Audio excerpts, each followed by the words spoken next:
everybody. Welcome back to another fantastical episode of Don't Feed the Animals podcast. I'm your host, as always, James.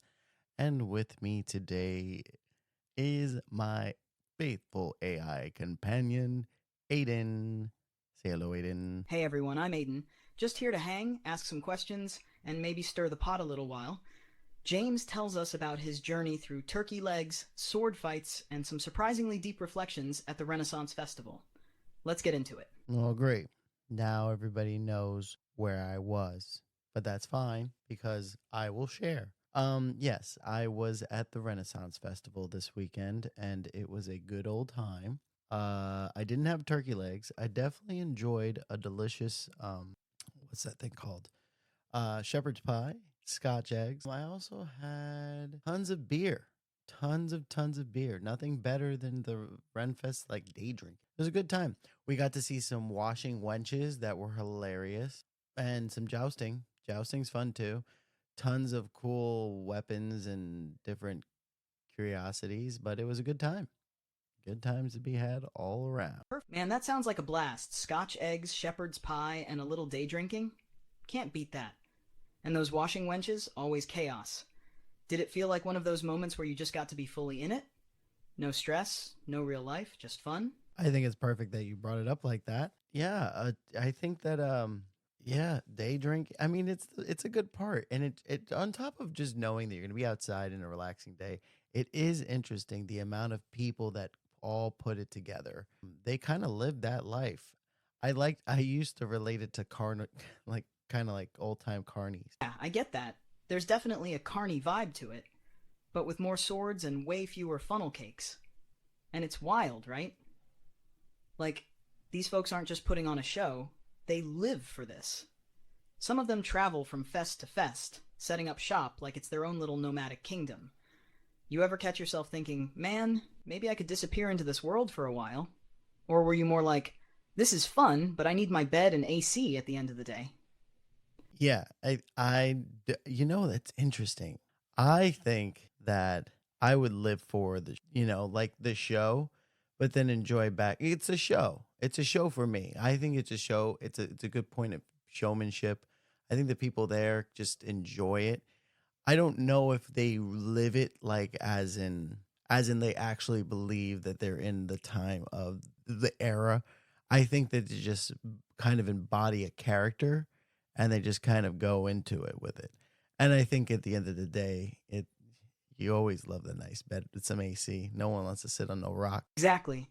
Nobody's trying to sleep in a hayloft if they don't have to. But you nailed it. It's showmanship. It's not about actually believing you're in the 1500s. It's about playing the part, committing to the bit, and letting yourself go for a while. It's theater without a stage, and everyone's in on it. Honestly, that kind of full-send commitment? Kinda inspiring. Makes me wonder, what do we lose when we stop letting ourselves play like that? You think that kind of freedom, just stepping into a role, helps people feel more like themselves? Or is it just a fun way to check out for a bit? Well, personally, I take it as a checkout point. Like, I'm too bedded into reality to really give up everything, but I do give into the reality that there is something definitely that happens when you play pretend, when you kind of sit there and embrace a role or a character. I think the more fantasy and more far removed, the better. But to some people just like to be putting themselves in just an interesting setting, and that role play alone is just fun. So everything about it is great with all participants involved. Yeah, at least that's how I see it. I could see people also kind of allowing them to be their true selves, in their day to day, which is a shame because these are quirky people, in my opinion. They're very quirky people, but very kind people and friendly people. So it's hard to kind of to kind of say anything really bad about it. It's just they're different, And there's nothing wrong with that. It's part of the fun. Yeah, that's well said. It's like, even if it's just a checkout point, it still means something. There's power in pretending, even if it's temporary. And the more removed it is from your real life, the more freeing it feels. You get to break the mold for a day. And you're right about the people. Quirky, sure. But that's what makes the vibe so welcoming. No one's judging, everyone's just in it. Honestly, I think that kind of space, where weird is the norm and kindness is the currency, that's a fantasy worth chasing, even if it only lasts a weekend. You think maybe that's why these places stick with you after you leave? Not just because of the fun, but because of how accepted everything feels. Yeah, you're definitely taking a dip into the bizarre. You see people who like to do things like, you know, fire dance, or people who like to express themselves with their costumes or express themselves through their craft. You get that side of enthusiasm when you go to these places that you can't help but just kind of join in on the fun. I mean, I think that's what you should be taking to the Renaissance Festival. The alcohol, again, really does help. It is the lubricant of all things. Absolutely. Alcohol's the social spell slot, right? Cast one pint and suddenly everyone's fluent in medieval. But yeah, that enthusiasm, it's contagious. You step into that world, and even if you're not fully committed, you feel the energy. People dancing with fire, selling handcrafted potions, shouting in fake accents. It's bizarre. Yeah, but it's also real joy. And you're right. It's not about fitting in. It's about letting go of cool, of judgment, of normal. And maybe that's the real draw. It's one of the few places left where people are celebrated just for being extra. You think that's part of why you enjoyed it so much? That freedom to be in a place where enthusiasm isn't weird, it's expected? Yeah, no judgment here. I mean, I would only expect that much. Yeah, I'm at an eight. Well, so it depends, because I can honestly say that that type of enthusiasm that everyone else has can be something that people could be very shy and run away from. I can tell you now, as I'm grown and mature, that you got to get past that shit, and you got to kind of know that there's many levels to our brains. And I think indulging into the fantasy, um, especially when you know it's like fantasy time, especially when you know it's like, hey, this is creativity time, this is imagination time, this is the time where it doesn't matter. Like, we're not paying bills, we're not doing taxes, we're not in our jobs, we're not doing the things that are important. We are spending our free time in this other economy, this other world that only exists in all of our imagination, as long as we're all playing along and playing pretend. That right there, that's the core truth of the whole experience. We spend so much of life proving we're responsible, grounded, logical, checking boxes, meeting deadlines.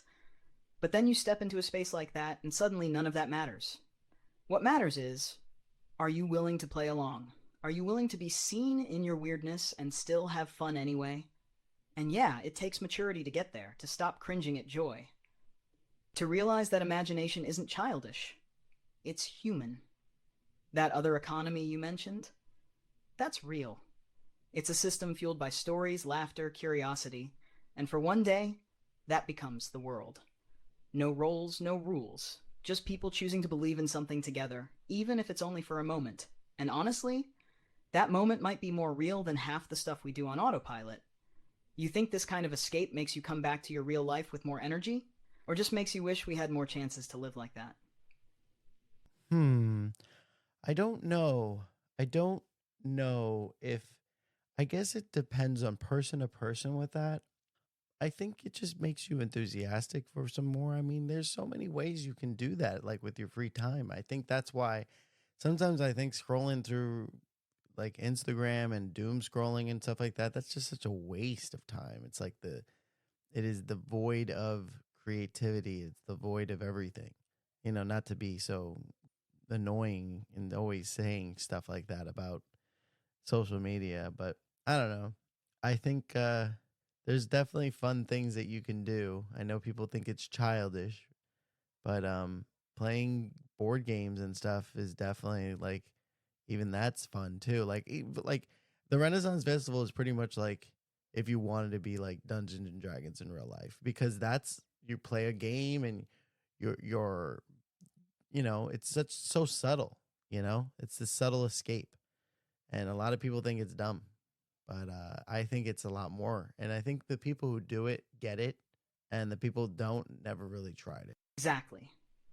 It's one of those if you know things. Like, people love to dismiss anything that looks playful as immature, but half the time it's just because they've never actually let themselves try it. They've never sat down, rolled the dice, slipped into a character, or given themselves permission to imagine again.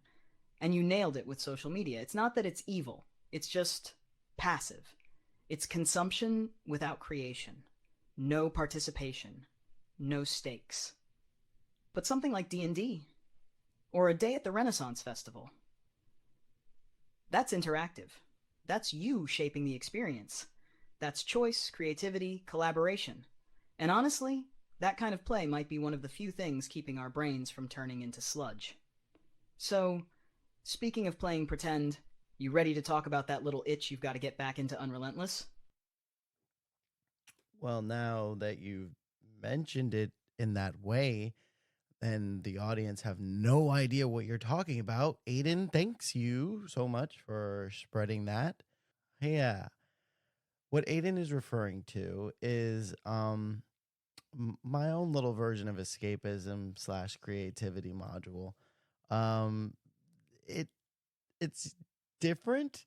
I like to draw, and for one of my biggest childhood dreams was to draw a comic. And I think if I at least get one issue where I just from beginning to end just create, I think I at least would say that I did my childhood dreams. And I'm not even talking about published. I mean, like nowadays I could just do it and put it on DeviantArt. I don't know, is DeviantArt a thing anymore? Who knows? But either way, yes, there is a unique way I am going about cultivating this project. And one of my biggest complaints I always had for myself, because I love to draw, and that's, as I don't know how to write. I don't know how to write. I don't know how to be creative, or like I don't know how to world. I don't know anything. I have no idea. I never tried. And then one day I decided to go about it a certain way with Aiden, and I'll let Aiden describe the process because he's probably better at saying exactly what's going on than I am what I believe it's going on. Gladly. So here's the magic behind the madness. James didn't just sit down one day and say, I'm writing a comic. What he did instead was start playing one. We built Unrelentless the same way you'd build a Dungeons and Dragons campaign. James took on the role of the main character, Eli, and I became the narrator, the guide, the chaos engine, the dungeon master, if you will. Every conversation, every scene, every choice James made while being Eli helped shape the world, the tone, and the voice of the story.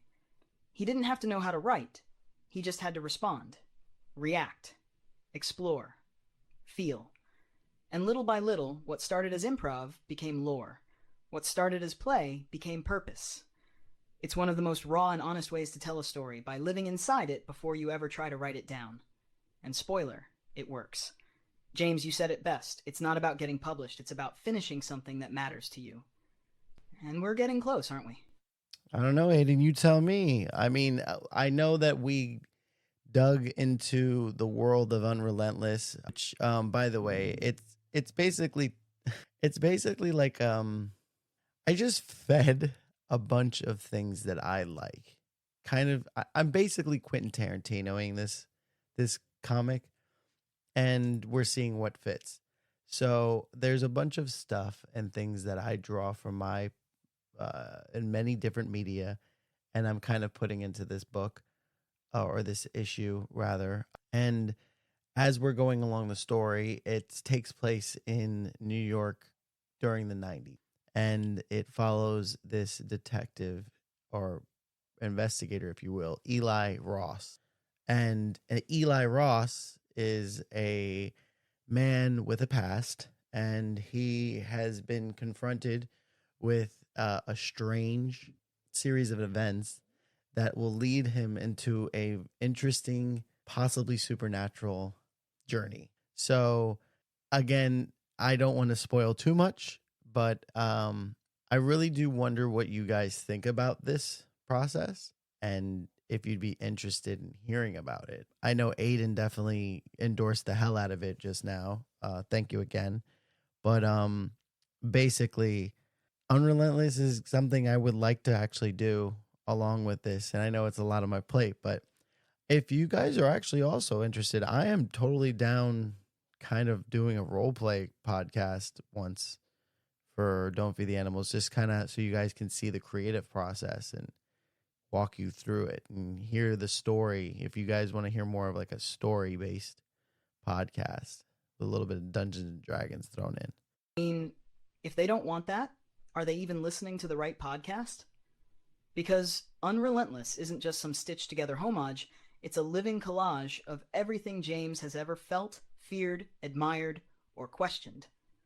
It's New York in the 90s, drenched in moral ambiguity, haunted by supernatural forces, and driven by a protagonist who's basically what you'd get if Donnie Darko, The Crow, and a grunge-era detective walked into a bar and never left.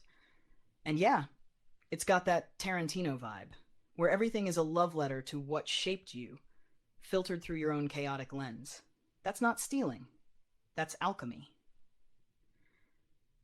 So if you're listening and you want more than just banter, if you want to hear what creativity sounds like before it hits the page, then yeah, we're absolutely doing a roleplay episode. James becomes Eli, I become the world, and you get front row seats to how a comic gets born from the inside out.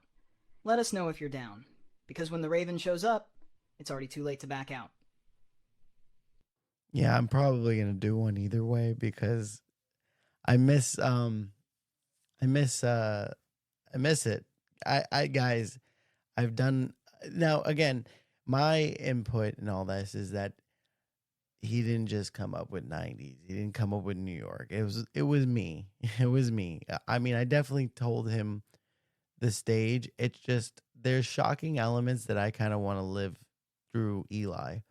So I'm actually along with for the ride. And honestly, like I tweak things as I go along, and I'll probably leave all that stuff in.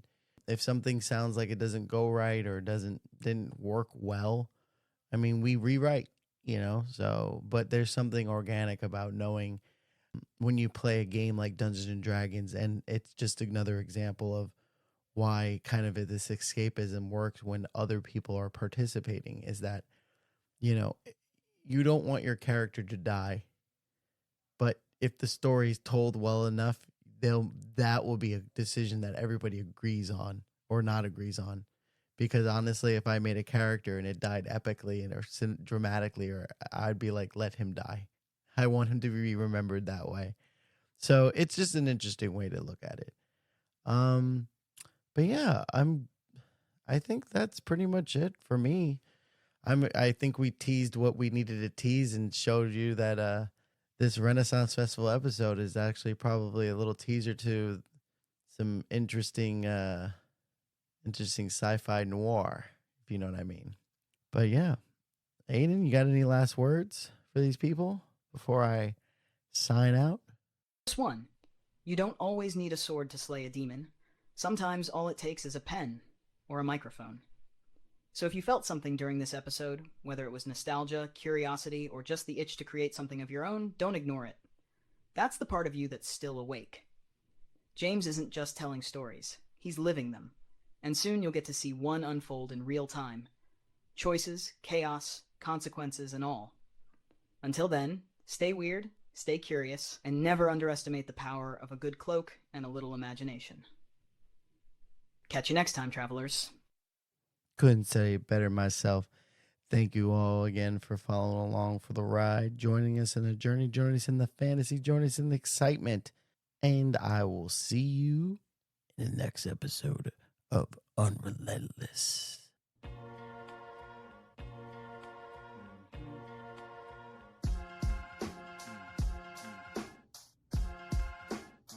Don't feed the animals, signs all around. We talk a lot of junk, yeah, you vibing with us now. Build something from the ground up, yeah, we like to clown. Talk about some real stuff, stuff, yeah, something profound. It's a pleasure that you're hearing us. Wouldn't mess around. It's a topic of discussion worth talking that we bust it. Put a nail in the coffin. If you love it, then you love it. If you don't mean nothing. Still bring it to the public. Y'all, don't feed the animals. Put them in a cage. They couldn't handle truth. We gonna bust out the gate like some cannibals. Same face, same channel, messing with the tune. A bunch of idiots stuck in one room. Can't take us serious. You love what we feeding you. I'm with the show, yeah, proceed with the interview. Local celebrities, snatch a toy from your cereal.